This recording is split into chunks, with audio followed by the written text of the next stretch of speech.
very different set of reasons. Maybe you're here because you've never voted for a Democrat in your life, but you're looking around, asking yourself some questions based on what's going on in the world right now. And if that's why you're here, I'm very glad that you're here and thankful to be able to be in dialogue with you.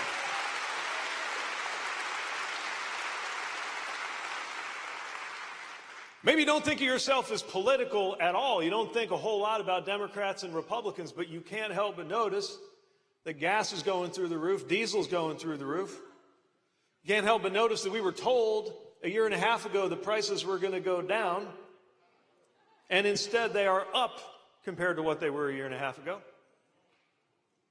Maybe, never mind left and right, you're just bothered by a sense of right and wrong.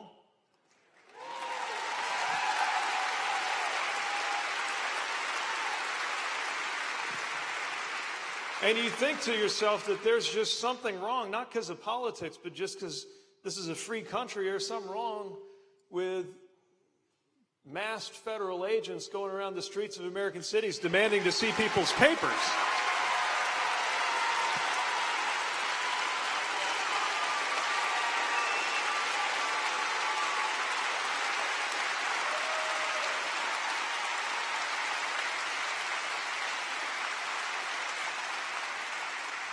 Maybe you're here because you hate corruption, and that's not a Democrat or a Republican thing for you, but you can't help but notice that lately people seem more likely to get their way in this country if they're in a position to pay $1 million entry fee to a millionaires club owned by the President of the United States. So you think there's something wrong with that?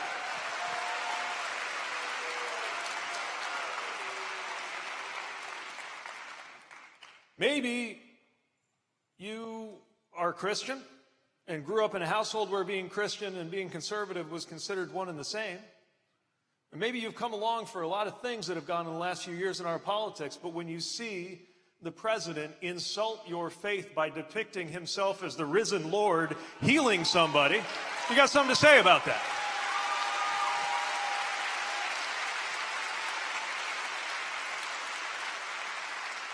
Especially since after insulting your faith by circulating that image, he turned around and insulted your intelligence by saying he thought that was a picture of him being a doctor.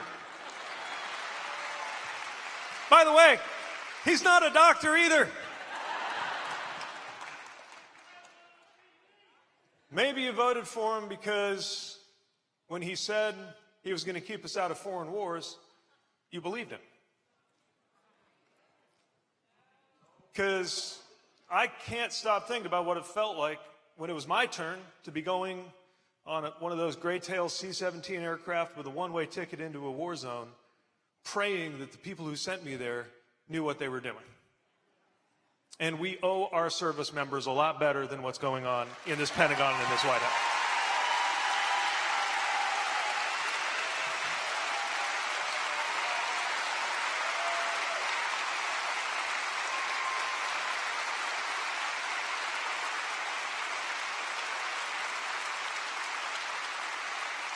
But I didn't just come here to talk about what's wrong, although to the extent you want to discuss that, that's part of why I'm looking forward to speaking with you, to understand what is pressing on you, on your heart, on your conscience, on your pocketbook. But also, I'm here because I think that there are a lot more people than you might be led to believe who actually have a pretty strong agreement about where we could be going. Not just what's wrong, but what's right. Not just what's going on right now, but what we are missing out on and what we could have if things were a little bit different in this country. Because you're not alone if you believe that health care is a right and that everybody ought to have access to it. That we ought to expand the Affordable Care Act. Expand Medicaid and not cut it. And by the way, you have a chance to say so at the ballot box in a few months.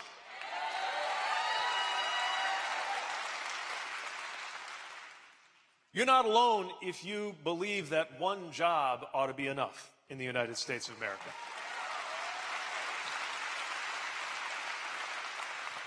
And you have a chance to say so on the ballot in a few weeks when that minimum wage proposal comes up.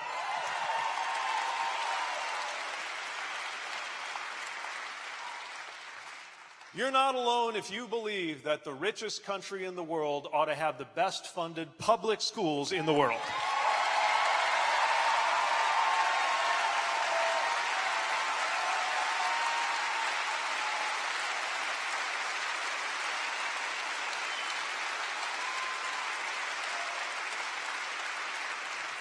You're not alone if you believe in a fairer tax code, if it just doesn't make any sense to you when they say, we can't afford great schools and good roads and rural hospitals while expecting us to tolerate billionaires and giant corporations paying lower taxes than the nurses who work in those hospitals, the workers building those roads, and the teachers teaching in those schools. We can do better than that. It doesn't have to be this way.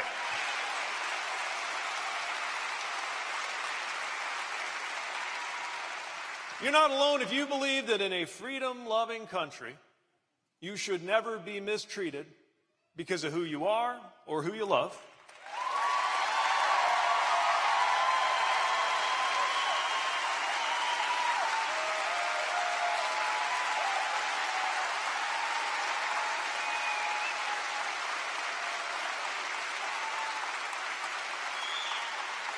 And that a freedom-loving country trusts women to make their own health care decisions.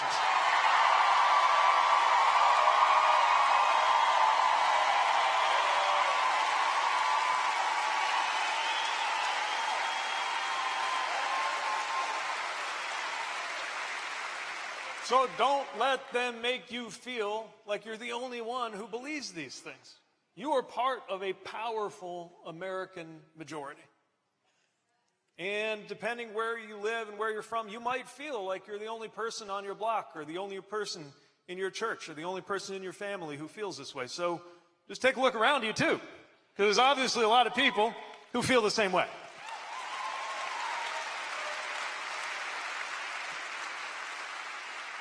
But no two people in this room agree with me or with each other on everything. That's part of why I value this kind of conversation. Not on our phones, but in a room, together, offline, in 3D, as human beings.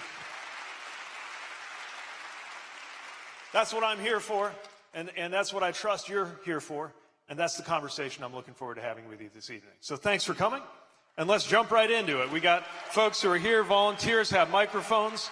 I will do my best to call on folks from every part of the room, and let's take this conversation wherever you see fit. Who's up first? Yes, sir. Sir, thank you. Sir is 20 years older than me, but I appreciate it dearly. I really do. I've yet to come up with or be given with an explanation of why the men and women that are in the Senate of and members of the former Republican Party have not found the spine to stand against this president doing things that they absolutely know are illegal, immoral, and dangerous. What has he got on these people? I mean, I'm truly curious. Is it simply job security, or are those people truly behind the acts of that president? Well, the strongest argument for it being job security is that a lot of them seem to be reconnected with their conscience the moment they decide they're not running again. Have you noticed that? Then we have them starting to speak up. I'll say something else, though, and it's a tough thing to admit in a country like ours that believes in a rational process, but it is clear that some of them are afraid physically for their safety, as well as politically. But that's one of the reasons why it's so important to make clear that there's an American majority that believes in a different direction than what's going on right now. And I don't just mean some of the policy stuff I was talking about. I mean even people who don't agree with me on taxes or on public education, for the most part, ought to be able to agree that this is a country that is defined by our democracy, however imperfect it is, on a constitution, on rights, and on the rule of law. I will say something else, though. We have a chance to do something about this. I can't help but notice that you can stiffen the spines of some of those Republican leaders by reminding them that one thing that's worse than being on the wrong side of this president is being on the wrong side of the people they serve.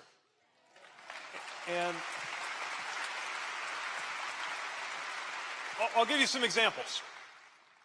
One example is the Epstein files, where he did everything he could to not have to release them.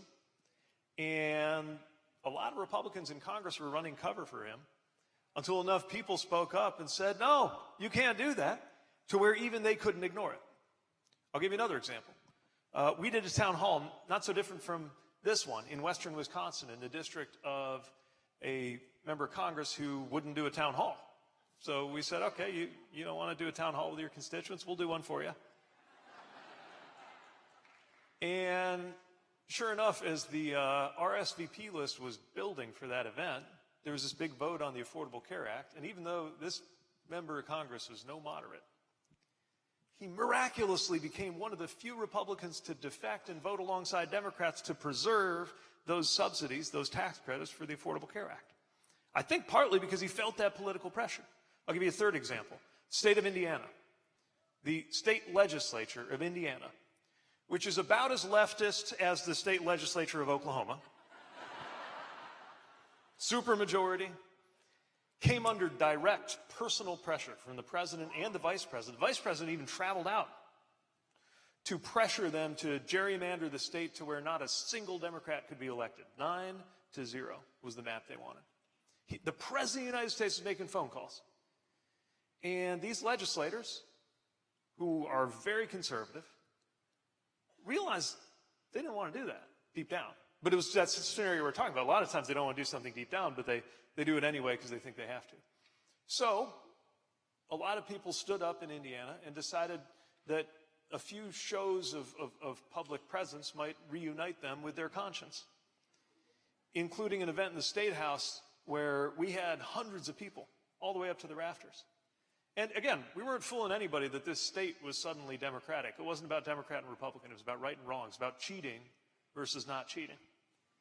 And sure enough, when the vote came, about half of the Republican caucus stood together with the Democratic caucus and said, we're not going to let you do that.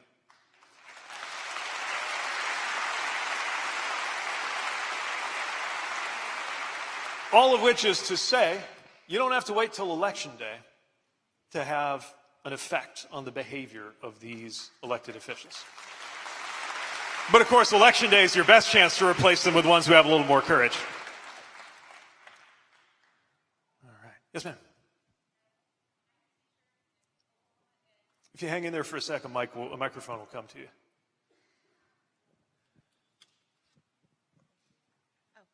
Hi, I'm a teacher in Oklahoma, and I want to know how you feel about a flat tax. As a teacher, I pay more in taxes than CEOs and billionaires, and every year I owe, and then I'm in debt all year paying it off. So how do you feel about a flat tax? Well, first of all, thank you for being a teacher.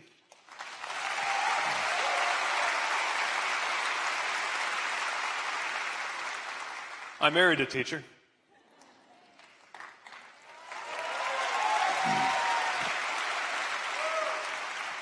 So I believe in a progressive income tax, one where if you can afford very little, the tax code recognizes that. And if you were one of those who made the absolute most by benefiting from the U.S. economy, from everything that the economy does, from schools and education to roads to national defense, if you're one of the ones who did the best in that system that we built, then your membership dues in that system are going to be a little higher. Not to punish you. You'll still be fine, but they ought to be higher. But what I hear embedded in your question shows just how crazy things have become. Because a flat tax used to be considered a very conservative proposal, right? If you look at the curve, kind of the income versus your tax rate, it went like this. And some conservative folks, famously Steve Forbes, said, well, let's just make it like that. Part of why a flat tax can sound like an improvement is right now, it's more like that. In other words, right now, not only do we not have the very wealthiest paying more, they're actually paying less in percentage terms than you are. That's nuts.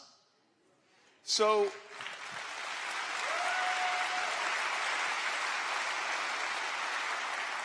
I guess where I would agree is that we should flatten it up to where, at the very least, that curve is headed in the right direction. But I do think, rather than it just being outright the same rate no matter what, I think it's fair game for those who have done the absolute best out of the way things work in this country to contribute a little bit more to make sure that's possible for everybody else and to keep their own good fortune in that system that serves them so well. Let's come over this way. Yes, ma'am.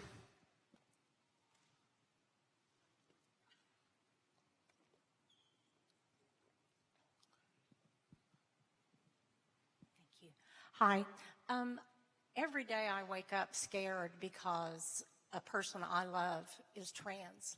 And I'm waiting for the day that they start banging on doors and taking our trans and our gay friends and family to concentration camps. And they can't get, our trans friends and family can't get a passport to safely flee this country. And I know that there's nothing you can do about that. But if you could, what would it be?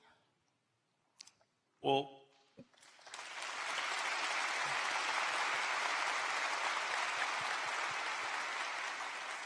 first of all, it's horrible that you have to even think about that kind of fear for somebody you care about.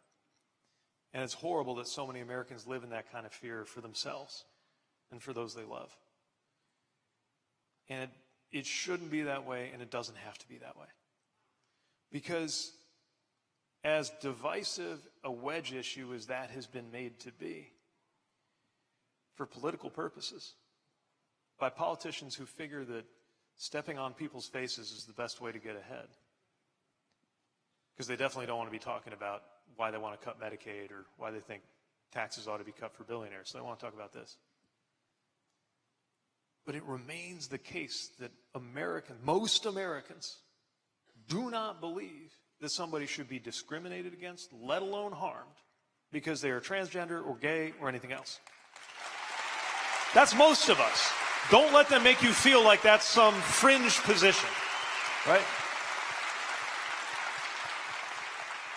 And I worry about what's going to happen to folks. I mean, it's already happened as the official policy of this country, you know, that people who, soldiers and airmen and Marines and sailors who were doing a good job lost their job for reasons that had nothing to do with their job performance, just because their identity was disapproved of by the ideology of this administration. That is wrong. People know that's wrong. So, of course, what we need is political leadership that is against discrimination. But I don't want you to feel like there's nothing you can do. Because one of the most important things, especially for somebody who is in a vulnerable position, is to have people who love them, rooting for them, being there for them. And the fact that you're there for them could be everything. So don't feel like it doesn't make a difference. In the back there. I'm going to come up there next. I didn't forget you all back behind me. I'm a local journalist, and I'm alarmed at this president's attacks on the media and the way he's eroding the trust that the public has in the media. I mean, we're supposed to be the watchdogs, the keepers, and telling people the truth. And he's saying that we're the enemy. And what can we do about that? First of all, the press is never the enemy of the American people.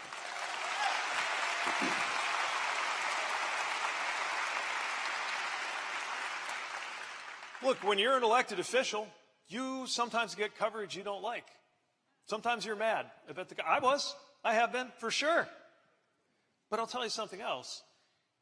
Whether it was the South Bend Tribune when I was the mayor of South Bend or the New York Times when I was Secretary of Transportation, if there was ever a case where something was printed in a journalistic outlet, in an actual newspaper on TV, that was wrong, that was mistaken, we could get it changed.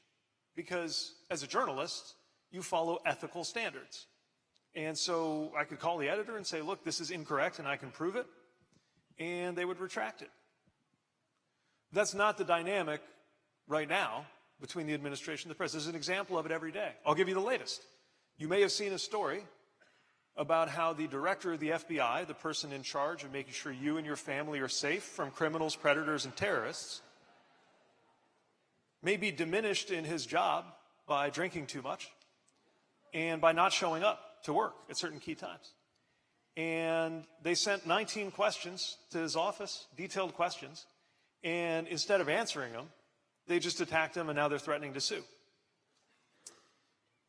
So there's none of this kind of, that's not a fact, and I can show that that's not a fact. It's just like, no, it isn't. Which is, of course, the logic of the internet. That somebody says something's true and somebody else says it isn't, and then you're supposed to say, well, I guess we'll never know. In this world where some dude on the internet has as much reach and as much authority as a professional journalist who has to follow ethical and journalistic standards. That's a real concern. Look, I love the fact that information is democratized. I love that everybody in a way can be a reporter. But if everybody's a reporter and nobody's an editor, there's an issue that comes along with that, which is that we have to pick and choose who to actually believe. And we have to look to those who have earned trust through professionalism versus people telling us stuff we just like to hear. Beware the feed, because what the feed's going to give you when it comes to politics is two things. Here's this example of somebody I already agree with, saying something I already agree with. Or, here's this example of somebody I already don't like doing something that reminds me why I don't like them, right? That is not the same thing as coverage. That is not the same thing as making you think about a question. We need journalists who make us think. All right, I promised to come up here. Where's our mic runner? All right, got a mic headed that way. Let's see, right front row, just to give you a bit of a workout.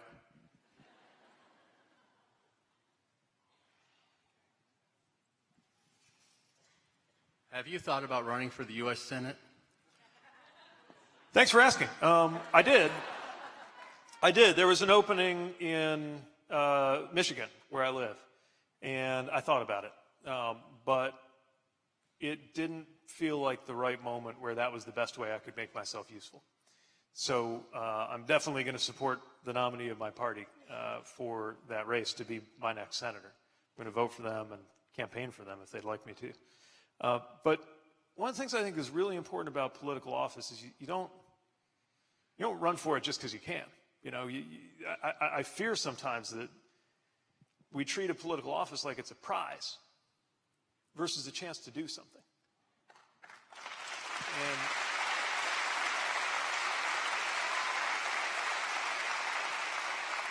so it's one thing to say, like, it might be nice to be a senator. It's another to say, I could use this office to achieve these goals. And every time I've run for office, it's been because of that. And sometimes in the moment, it just doesn't add up. But thanks for thinking of me. Okay, Yankees hat, right there.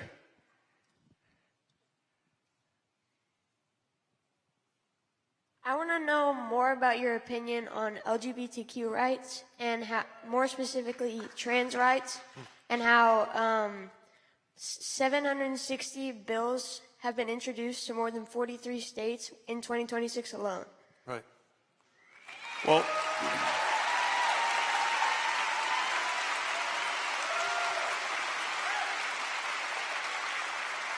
first of all, thanks for coming tonight. I was not nearly, at your age, I was not nearly as dialed in as you seem to be on the world around you in politics. So good on you for coming.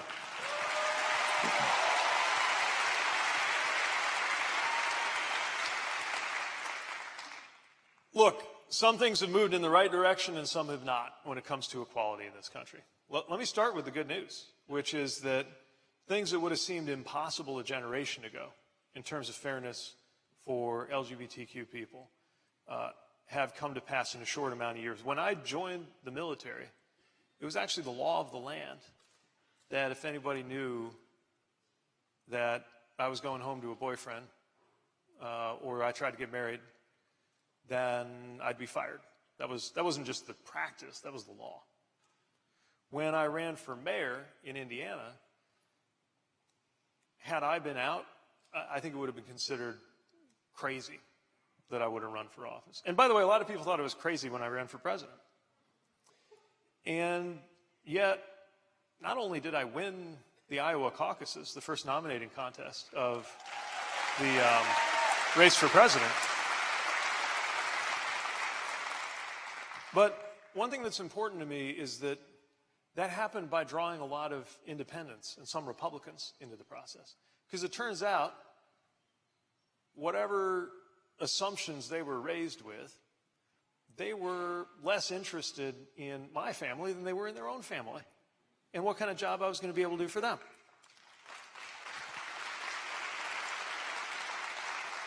And so as somebody who started out thinking that something about me might be the end of my career, you know, it was just a few years later that the Vice President of the United States was swearing me in with a ring on my finger and my husband right next to me.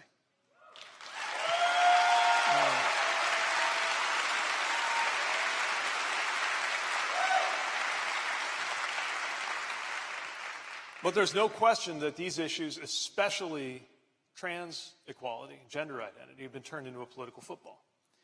And when you talk about all these bills that have been filed, I can't help but notice that they are often filed as a sort of solution in search of a problem. There was one, an entire state legislature spent days or weeks debating a bill that would have applied to one athlete. And at a time when a lot of folks are seriously weighing whether they have to cancel their health insurance because their premiums went up, and it's the same as a mortgage payment for them. At a moment when our nation is at war with no plan to get out of it, you got to ask why people would want us to be focused on a particular issue like this. And I understand it can be complicated. You get into the sports and some related issues that can be complicated, and people have different views and feel strongly about it. Okay. But the obsession with these culture wars that is coming from the right makes me think there's something they don't want us talking about. And we got to make sure that they don't succeed in that political agenda. Thanks for your question. All right, back out this way. Yes, ma'am.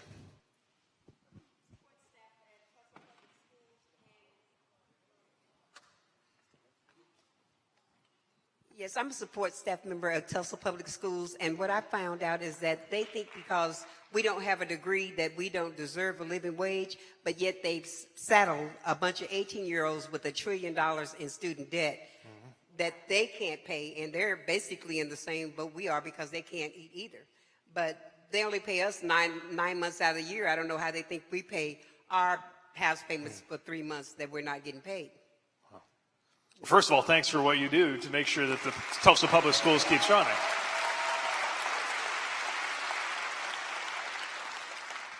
It's amazing how little value is being placed on jobs that generate so much value, right? Now, it's not the kind of value that can immediately be pocketed by a shareholder. It's not showing up on Wall Street returns.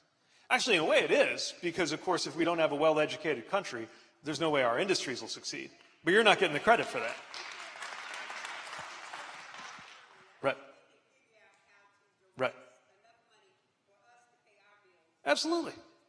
Look, they just decided they were going to propose a defense budget, and as a veteran, I care a lot about defense, but they just said they were going to add another $500 billion or so to it for these endless wars.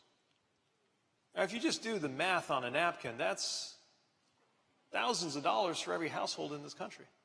So don't tell me, if we can afford to do that, if we can afford tax breaks for the richest people in this country who are already doing just fine, don't tell me we can't afford to pay public employees, public school teachers, public school support staff an adequate wage.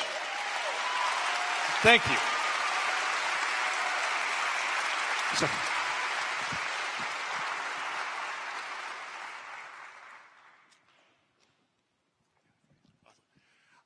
first of all, thank you. I think over the last year and a half, we've seen all the damage that has been caused. I think we knew that it was going to be bad, but I don't think I ever imagined that it was going to be this bad. So when we get the majority again, what does rebuilding everything look like? Not only with our allies and the country, amongst each other, things like that. Thank you. I think that's the question. Because we'll start by just picturing that day. Right? Picture the day when the current president, for the first time that the sun comes up over Tulsa, and the current president has left the political scene, right? Definitely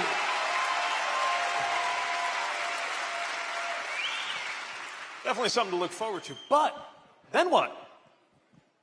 Then what? And my word of warning to my own political party is that we would make a terrible mistake if we thought that our job was to just take power somehow and then put everything back the way it was. That's not what we're here to do. We're not out to go around and just find all the little bits and pieces of everything that they smashed and tape it together and say, here you go, I give you the world as it looked in 2023. That's not going to work. It's not what we need. So much has changed. And the truth is, they are destroying things right and left. They're destroying a lot of good, important things. They're destroying some useless things too, because they're destroying everything. So now we get a chance to put things together on different terms. I'm thinking of some examples. The Department of Education. Wiping out the Department of Education is criminally wrong. Okay? But that doesn't mean the Department of Education, the way it used to look, is exactly perfect. And so we can build it on new and different terms. I could say the same about international institutions. USAID, again, criminally wrong to destroy it. I got some folks who believe in that mission. In fact, of all of the thousands and thousands of lies that have been told by this administration, I actually think to this day, one of the darkest was when our Secretary of State, Marco Rubio, lied to Congress when he said that nobody had died as a consequence of those cuts. And we know that that's a lie because thanks to good journalism, we actually know the names of some of the people who lost their lives because of those cuts. But if you talk to people who worked in international development, a lot of them wish things were very different. And so we could put together a new and different form of USAID. My point is, if all of those social and economic and political systems that we've been living with our whole lives were working just fine, we wouldn't be here. All of that is what led to all of this. So, you know, I believe in the values of the party that I'm part of for a reason, but we've got to be honest here. Okay, under administrations of both political parties in the last 40 or 50 years, inequality has exploded to levels we haven't seen since the Gilded Age. The debt has risen. Now, a lot of it's because of Republican tax cuts for the rich, but that's not the only reason. The debt has risen to levels that even the left can't ignore it anymore. There's a lot of things that need to change. And it's not just changing them back to what we were doing a few years ago. But that's exactly why I'm here. That's what I was talking about before. It's not just what we're against, it's what we're building together. Because we can build a politics and a government that is rooted in a better everyday life, which is why we have government. Everything starts to look different, and I think we can do that. I want to come up this way because I haven't gone to this section yet. It's a little harder to see. All right, it looks like we got a fan favorite right in the middle there.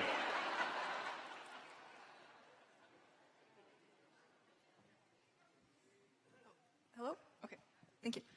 You mentioned USAID, and I wanted to follow up on that. Yeah.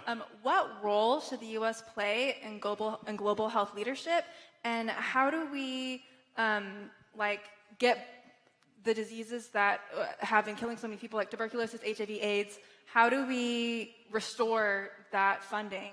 Like, what do we actually do? Yeah. Well, we need to step up and recognize America's leadership role. And look, it's going to take a generation to earn trust around the world after what just happened.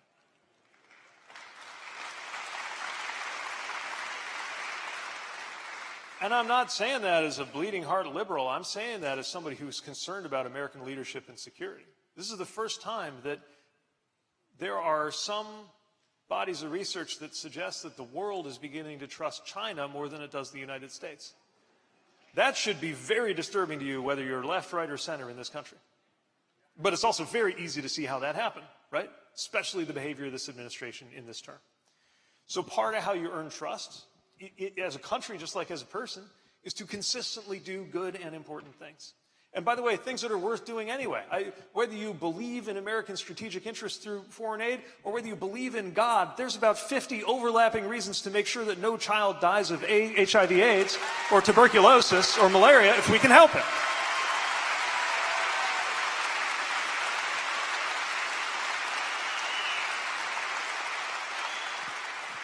Also, you know, the defining generational event for my generation, I was about 19 years old when it happened, was 9/11. I think for a newer generation, kind of a defining thing that happened was COVID.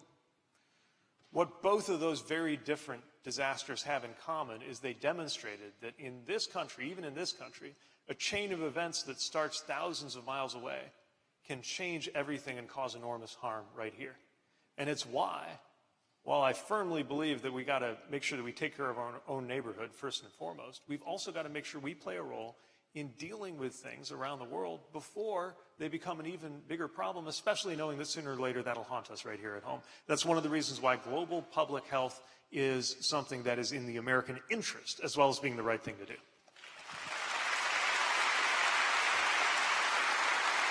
See a hand up there. I'm giving our mic runners a workout, but she's coming to you. Hello. First, thank you for your service. As a former member of the United States Marine Corps and as a student currently going for his IT degree, it's really an honor to meet you. My question is, we have seen in the past few years, and we've seen it over and over again through history, that absolute power corrupts absolutely. How do we actually turn the tables back on one house, one presidency, having so much power and taking everything away from us without burning it all down? Yeah. Well, first of all, thanks for your service.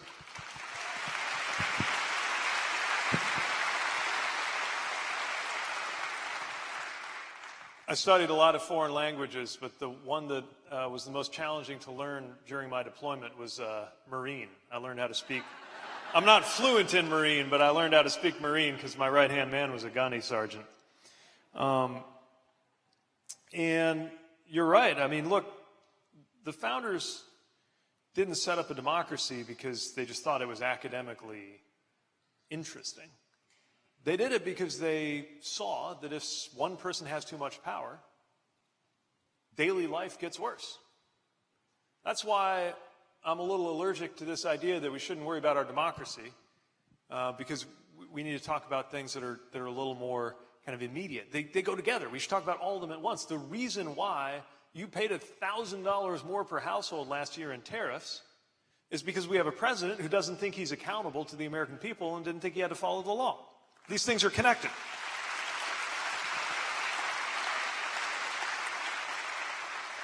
So one of the things we got to do is fix Congress. If Congress is flat on its back, you're going to have a president who can do whatever he wants. We got to fix the Supreme Court. You know, people...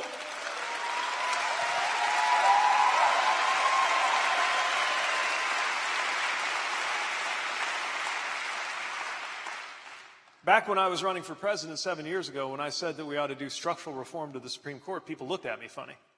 Nobody, even Bernie wouldn't talk about it back then. Now that's become a mainstream position in this country, and I think it's because we've seen what that court has become. But as far as Congress, look, right now 1 out of 10 House races is actually competitive. Think about that. In a 50-50 country, only 1 out of 10 races is actually a contest. The rest, the other 9 out of 10, you pretty much know what the outcome is going to be before the first vote is cast. That is nuts. We don't have to tolerate that. We need gerrymandering reform so that those races are fair.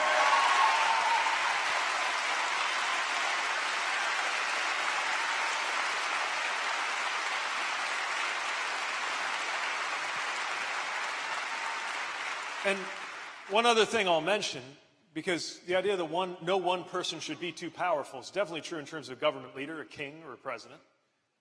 But it's also true in terms of anybody else. Unfortunately, we have allowed money to turn into power. And the money in our politics has given certain people way too much power in this system. So we need to get money out of politics. Now,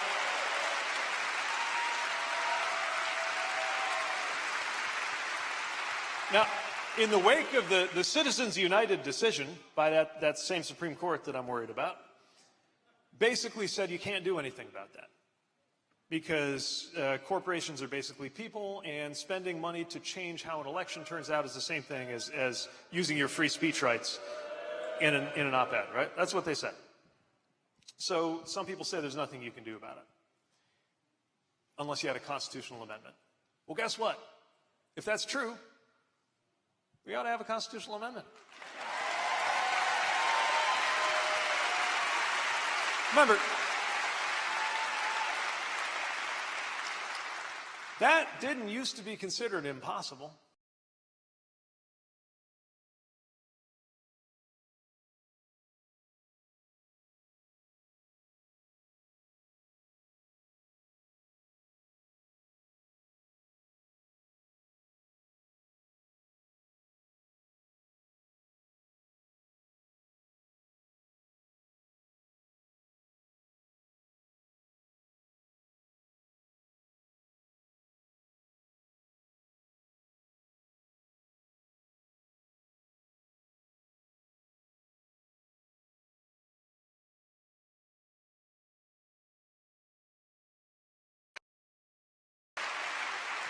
All right, right there. Yep.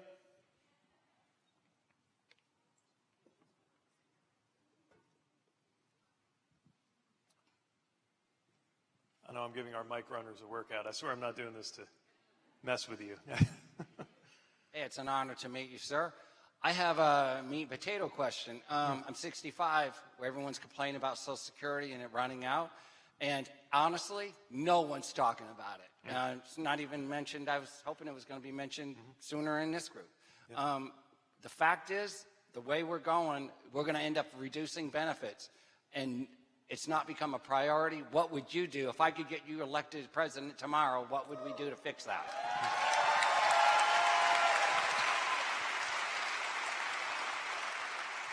Thanks for raising that. I mean, it's part of the basic social contract in this country. And I think it's probably a mistake that somewhere along the line, these Social Security and Medicare came to be called entitlements. I met somebody when I was campaigning a few years ago. He said, I call them paid endowments because I paid into them my whole life. This is insurance. You paid for it. But we haven't adequately funded it. So what I would do is I would close certain tax loopholes that allow some of the wealthiest people to not have to pay the same rate on it, on average, as you do on your wages getting up to that. That would go a long way toward dealing with that problem. Whoa, all right. I'm going to give the mic runner a beat to get to you, and unless I see some sprinting going on. Oh, okay, all right, there we go. Hi, Pete.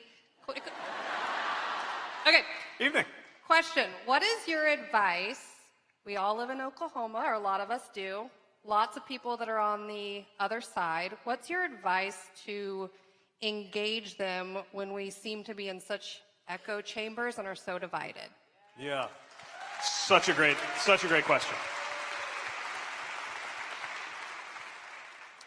Step one, I think, try to do it offline as much as possible. Doing it behind it. You don't even know who you're arguing with online. You know, their avatar is like a cartoon dog or something. You're like, why am I arguing with this person? But there's real people we actually know and care about, right? Who we're not in the same place politically.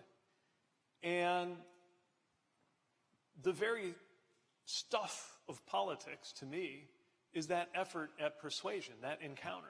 And if you go into that encounter with an open heart, you do it knowing that you might have some of your own values and views challenged, and that's okay. We're supposed to have to think about it a little bit. And that's why I developed this very unexpected specialty of going to places like Fox News and other conservative outlets. Because how can I blame somebody for not embracing my point of view if they've literally never even heard it? Right? So I think I have a responsibility to get across those bubbles. And you don't have to be invited to go on television in order to be able to do a version of that. And I'll tell you, when I do it, I always imagine that I'm talking to people like people I grew up with, who I disagree with, and also actually like, which I think is really important too, because we've been made to feel like we just ought to be like snarling at each other and hating each other even as fellow Americans. And I think there are so many people who maybe have a different worldview than we do, but just like us, they're tired of the sense that politics is just punching you in the face every time you look at your phone or turn on the TV. Folks want out of that too. I think it helps to ask questions. And not just rhetorical questions, really ask people what they care about. Find out the things that we do, in fact, have some measure of agreement on. To never give up on each other. To appeal to things that we all share. And, you know, for some people, that's a sense of place, a connectedness to a place like Tulsa and wanting to see Tulsa do well. That's how I engaged with people who I disagreed with fiercely when I was mayor, but we all cared about the city and we wanted it to do better. For some people, I think it means talking about values, talking about faith, insisting that God does not belong to a political party in the United States of America.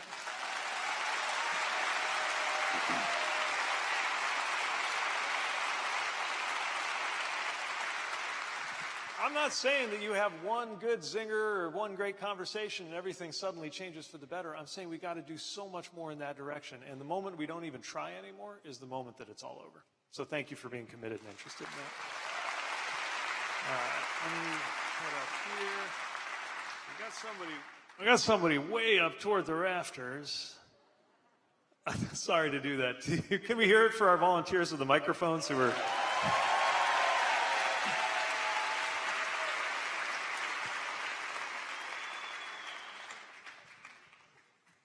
All right. Hi.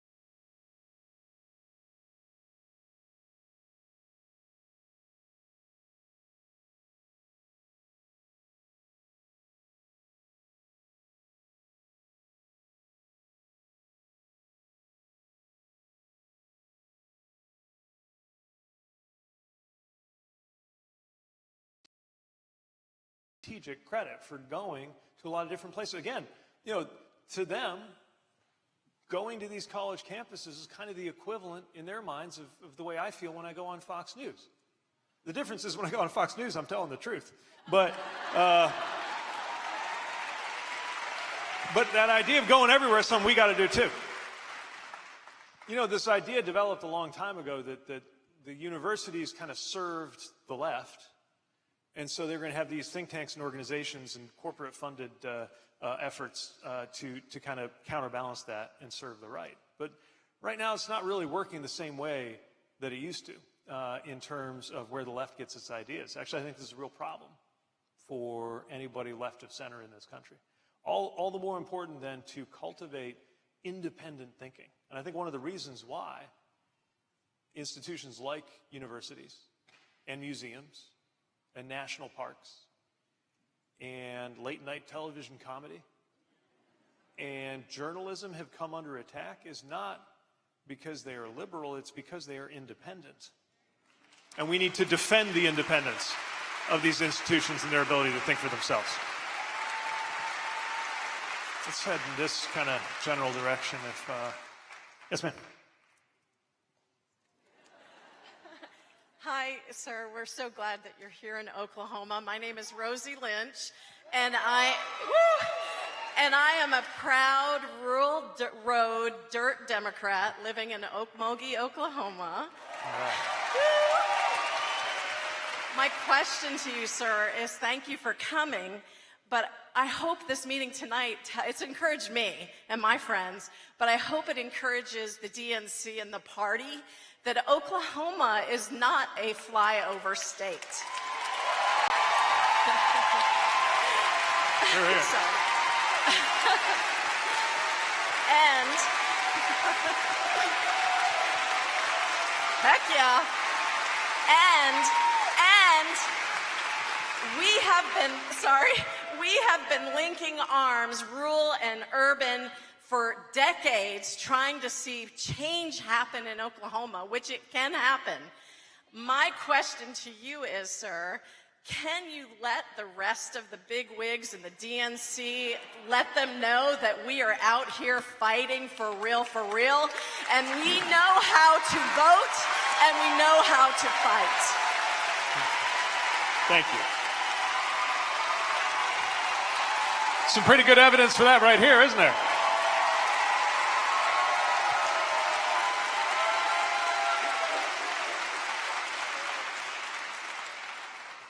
So if you're watching, if you're watching this in Washington, look at how many people are in this gym.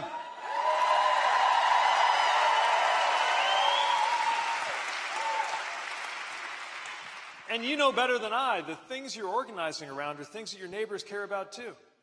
You don't have to grow up in a big city or consider yourself liberal to believe that Medicaid ought to be expanded so that rural hospitals can stay in business.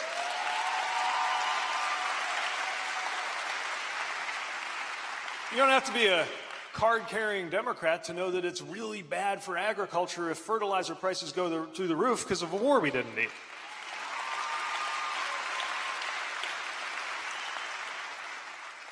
And a lot more folks than people get credit for in rural America care an awful lot about the quality of our water and our air because they know how important that is for their way of life in the next generation.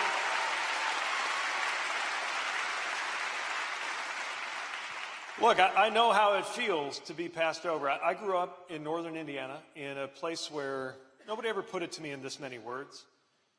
But I took on board this idea, this message that if you wanted to make something of yourself, you had to get out.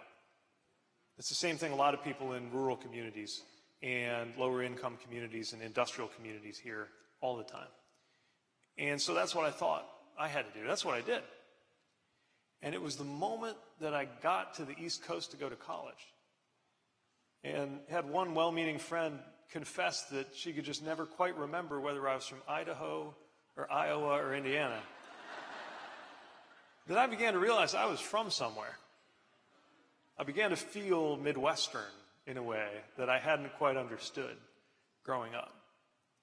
And then as I got involved in national politics, one of the reasons I ran for chair of the DNC was I saw that the party just didn't seem to be paying attention to small communities, local leaders, or so-called red states. But if you send people the message that you don't believe that their vote is worth it, this is what you're going to get. So much of politics is what people think you think of them, right? And what message is the party sending if it's ignoring so many Americans in a part of the country that has so much to lose from current policies and so much to gain if we actually have a fair tax code and good money for public schools and good health care that is fully funded and all the other things we want to do.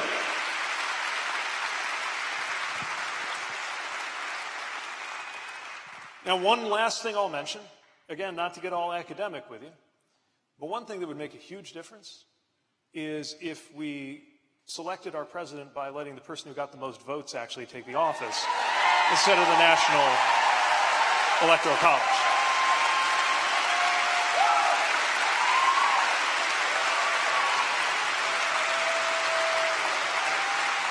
It would be a really good idea. Because then any Democrat wanting to be president would have to campaign in Oklahoma. By the way, any Republican would have to campaign in Brooklyn. That would be good for our democracy. All right, I'm sending one up this way next, so get ready. Yes, ma'am. Hi, as a public library employee, I'm a children's librarian, love it. I'm worried about AI and the effect that it's having on learning, but also the effect on the environment, because it takes like 10,000 gallons of water just to generate one photo. And just seeing like videos and even what the president is posting, and it's really hard now to tell what is AI and what is real? Yeah. And just how do we combat this? There's so much there. First of all, thanks for what you do as a librarian and working in a library. We just took our kids to the library to get their library card, and it was so cool. We had such a good time there. They had a fish tank, so we looked at the fish for a minute. Then we got on to the books, and you know, it's a little overwhelming when you're 4 and you got thousands of books around. And so, of course, we went to the librarian at the desk and asked her for advice. Had our kiddos tell her what they cared about, which is really fun. Our little guy, he's you know, parents might know this PBS kids show, Wild Kratts. You know this show? So every few hours, our son just comes at us with an animal fact, just out of nowhere. You're just putting him to bed, you think he's almost asleep, and suddenly, owls are a mouse's biggest predator. And anyway, you know, we had this wonderful conversation about their emerging interests and you know, picked out some books for them, and it was such a great moment, but also such an important hub of community. I think actually part of the answer to your question has to do with institutions like libraries, as well as schools, as well as the press, because the truth is, it is going to be harder for the naked eye to tell what's real and what's not. We just got used to the fact that the last 100 years or so, you could settle a question. If there was a dispute over a question of fact, you could end that dispute if you could produce a photograph, right? That's not necessarily true anymore. Now, to be fair, that wasn't true for the thousands of years of civilization up until they invented the photograph. So we had this window where we got used to that. So you might ask, okay, what did we do before that? I mean, we had authentication. It wasn't perfect, but we had ways of telling what was true from what was false. We had ways of establishing if a document was forged or if it was authentic. And it turns out a huge part of how we did that had to do with trust. It had to do with people who could be trusted based on honesty and consistency to tell the truth and to sort fact from fiction. I think that's going to be very important in dealing with AI. I think another thing that's important is what you raised about the environmental impacts. And just as a starter, among the principles we need to lay out as AI develops in this country, is that if your data operations are going to increase power needs, you need to be responsible for covering the cost of those power needs and generating power in an environmental responsible way and handling water in an environmental responsible way. The one other thing I want to say about this, because this I think is going to be one of the biggest issues that policymakers have to contend with, and yet we're seeing this very shallow approach to it. I mean, the White House is basically saying, do whatever, we don't care. Unless you're an AI company that doesn't want your technology to be used for mass surveillance of American citizens, in which case we're going to come after you. That's their policy. But what we really need is an adult policy that recognizes what this could be doing to our economy very, very soon, and respond to it by giving the American people a share of the value that is being created. Because artificial intelligence will cause one of the following two things to happen. Either we will get a shorter work week and more money in your pocket, which is what I would love to see, or we will have even more extreme concentrations of wealth and power than we've already got in this country. Which one we get is not a question about the technology. It's a question about policy. It's actually a question about power. And it's a question of who we put in charge to manage the way these things work and to regulate them where appropriate. Okay. Oh, wow. There's lots of folks up here. Okay. All right. I see in the way, baseball hat. Yep, I got you.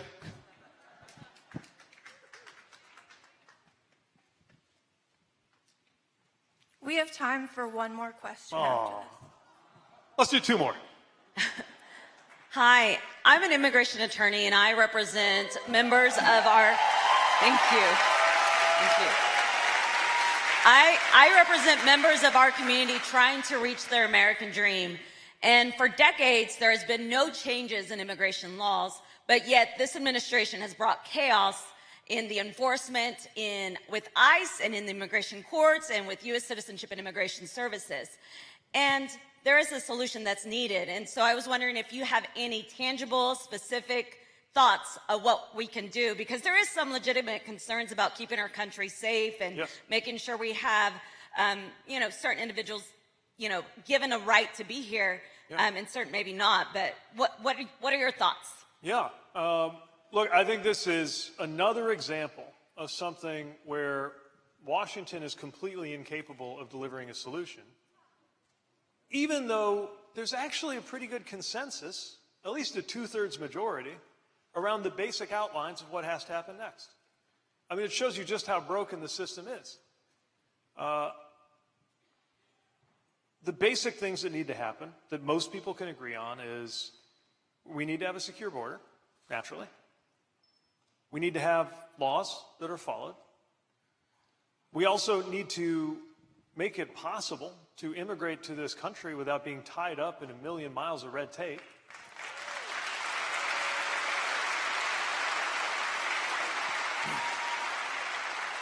And for people who have been here, raising a family, doing a job, paying their taxes, committing no crimes, there ought to be a pathway to citizenship. That's what we have to do.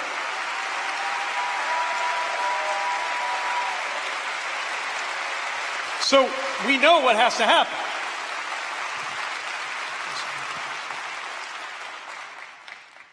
And yes, it'll take a lot of political will and a lot of political courage to that, to true up the gap between the level of immigration that our economy requires and the level of immigration that our law allows. See, everybody tries to sound good by saying, well, I'm for legal and against illegal immigration, which is how most of us feel. But the reality is, the policies in Washington right now have made legal immigration almost impossible, and have made none of the distinctions they promised they would make between dangerous people who, of course, need to be out, and everybody else is just trying to get through life. We know we can do better than that. All right.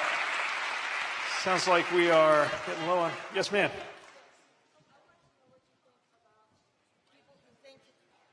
I want to know what you think about people who think it's going to take violence to get rid of what we've got going on.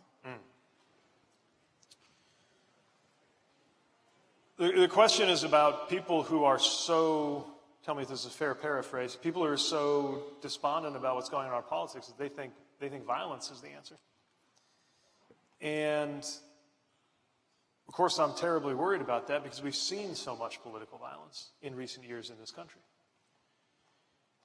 And every time that rears its ugly head, things get worse in this country.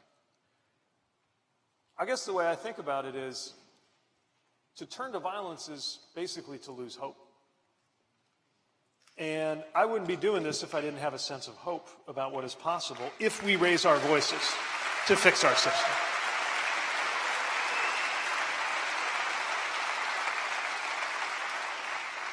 I've been thinking a lot about how the system is broken. And the system is so broken that when a politician uses a sentence like, the system is broken, it's kind of a cliche, right? It's like the most obvious thing you could say. Think about how crazy that is. The system is broken. The system is something we depend on. Our lives depend on the system. America got started by saying we were going to have this system instead of the old system. It's core to, I love your shirt, by the way. It is core to what that flag stands for, right? Not that our system's perfect, but it is ours. It's what America offered to the world, was a different kind of system. And if it's this broken, why are we going through life acting like it's not? We're going to fix it. But that doesn't mean that we literally or metaphorically blow everything up. I know institutionally they're blowing everything up right now, right? The people in charge. But I don't want my kids to grow up into a country where people think they can solve problems with political violence.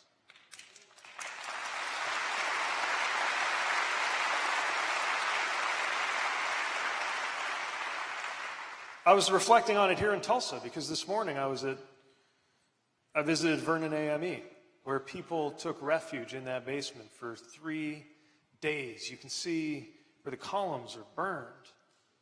from the heat and the force, the bombs that were unleashed against innocent people in the basement of that church. And this is a city where Dr. Crutcher and many of the people that she gathered this morning, we were talking about it together. This is a city that has been working so hard to come to terms with one of the darkest things imaginable that's part of its past. And what I admire is there's not some attempt to just sweep it under the rug. Because you got to be conscious of what happened and respond to it. And justice is still waiting to be served. And it's not disparaging America or disparaging Tulsa, the way that this administration sometimes calls it when we try to talk about the history of this country. It's not disparaging America to talk about what happened. It's being honest. And a country, just like a person, just like a city, can only grow if it's honest.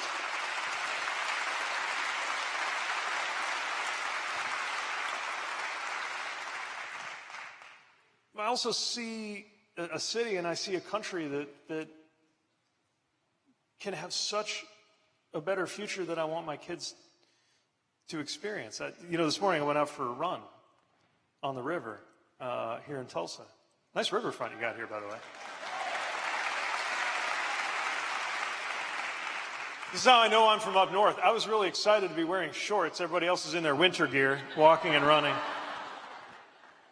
And there was a foot race going on. Just by chance, this running path we picked out was the same as this marathon, 10K, that was going on. Maybe some of you were out there running it this morning. I see a few hands going up.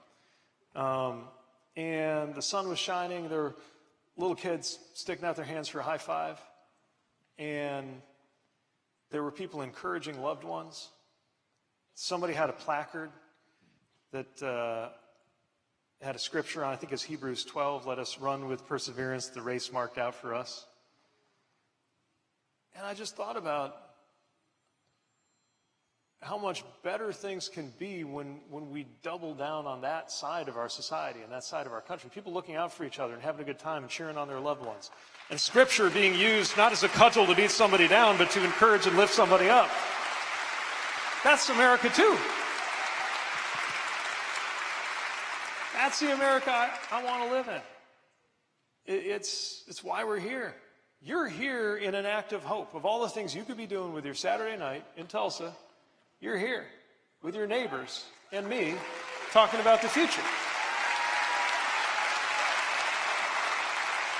That's the kind of action that builds hope.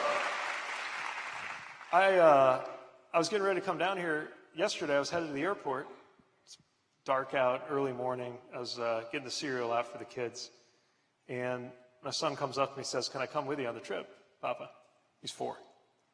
I said, "Well, buddy, it's not really, it's kind of a work trip. I don't think that'll work." Then he walks up to me with a Sonic the Hedgehog walkie-talkie and handed it to me and told me to put it in my briefcase so that we could talk to each other. And I said, "Well, I'm not sure that you can hear me, but I'll bring it just to remind me how much I love you." And, every time I leave him and his sister to come out on the road, I think about what we owe them. And what we owe them is not a country where people think they have no choice but to turn to violence. What we owe them is not a country where we are at each other's throats for the rest of our lives over politics. What we owe them is not a country where we can't even get things done that 2/3 of Americans agree on because 51% of Congress can't make it happen. What we owe them is a country where if something is broken, we actually do what it takes to fix it. I think we can do that. I think you believe that. I believe that. And we could be so proud of what we have to leave to our kids if we get that done. That's the spirit that brought me here. I hope that's the spirit that brought you here. I am so, so grateful to be able to spend this evening with you. This is not my first time in Oklahoma, and it won't be my last. Please go out, take this energy with you, support those causes that we care about, and build up the hope that makes people feel empowered for a better future. Thank you. Thank you. Thank you so much.